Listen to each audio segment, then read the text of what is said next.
কিছু কিছু রেসিপির স্বাদ না নিলে হয়তো জীবনের মানেই বুঝতাম না। এত সাধারণ একটা রেসিপি এত স্বাদের হয় কিভাবে।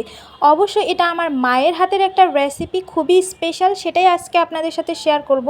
হে এভরিওয়ান, আসসালামু আলাইকুম, welcome back to my new another cooking video. আজকে খুবই স্পেশাল একটা রেসিপি শেয়ার করতে যাচ্ছি।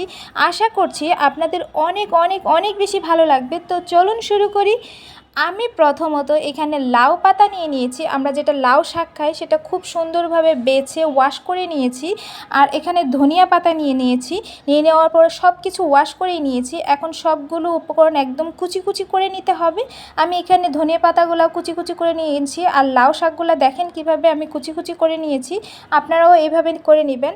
তারপর একটা আমি বাটি নিয়ে নিয়েছি আলাদা, সেখানে হাফ কাপ পরিমাণ দিয়েছি পেঁয়াজ কুচি দেওয়ার পর এখানে পরিমাণ মতো লবণ দিয়েছি। দিয়ে দেওয়ার পরে এই পর্যায়ে আপনারা কাঁচামরিচটা যদি অ্যাড করেন তাহলে খুবই ভালো হয়।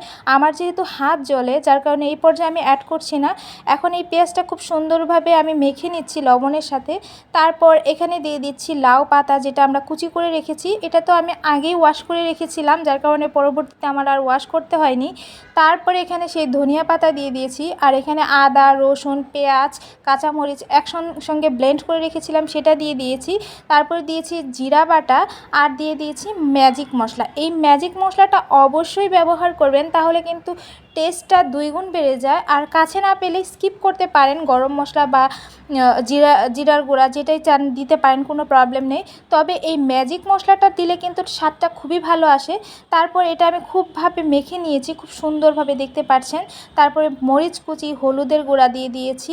দিয়ে দেওয়ার পর আবারও আলতো করে একটু মেখে নিয়েছি, যেহেতু আমার মরিচে হাত জ্বলে যার কারণে আমি খুবই আলতো করে মেখে নিয়েছি। আপনারা যদি পারেন চটকিয়ে একদম মেখে নেবেন। তারপর এখানে দিয়েছি 1 কাপ পরিমাণ ময়দা, আর হাফ কাপের থেকে অল্প একটু কম আমি দিয়েছি চালের গুঁড়া। আপনারা যে কোনো চালের গুঁড়া দিয়েও করতে পারেন বা ময়দা দিয়েও করতে পারেন, কোনো প্রবলেম নেই। তবে আমার কাছে মনে হয় এইভাবে করলে সবচেয়ে বেস্ট লাগে।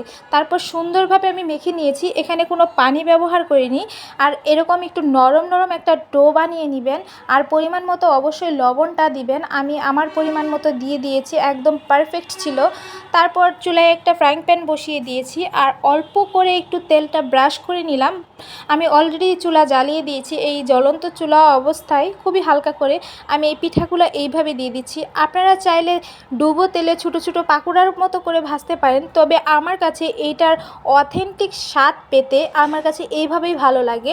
আমার কাছে মানে সবসময় আমি এইভাবে করারই চেষ্টা করি, আমার মাও এইভাবে করে, আর খেতে কিন্তু খুবই ভালো লাগে। আপনারা চাইলে কিন্তু ঘি দিয়ে ব্যবহার করতে পারেন। আমি তেল ব্যবহার করছি, তেল ব্রাশ করে নিয়েছি, আপনারা ঘি ব্রাশ করে নিতে পারেন। ঘিটা যেহেতু আমার খুব বেশি পছন্দ না যার কারণে আমি অ্যাড করিনি, তবে আমার হাজব্যান্ডের জন্য যখন বানাবো রাতে তখন তারটাই আমি ঘি দিব। তো এই পর্যায়ে আমি তো পিঠাটা একটু চেপে চেপে চেপে চেপে ভেজে নিচ্ছি, দেখবেন যে তাহলে কালার হবে। দেখতে পাচ্ছেন আমি কিভাবে একটু ধৈর্য নিয়ে একটু চেপে চেপে পিঠাগুলো ভেজে নিচ্ছি। একটা ভাজা হয়ে গেছে। এটা একদম ঝাল ঝাল খেতে এত মজা হয়, বিশ্বাস করেন। আমার কথায় একবার বানিয়ে দেখেন। লাউ পাতা না থাকলে অন্য পাতা ব্যবহার করতে পারেন, তবে লাউ পাতার টেস্টটা অনেক বেশি ভালো আসে। তো এটাই ছিল মানে পিঠাটার ফাইনাল লুক। এটা খেতে এত বেশি মজা হয়, আমার কথা রেখে একবার বানিয়ে দেখেন, অবশ্যই আপনাদের অনেক বেশি ভালো লাগবে।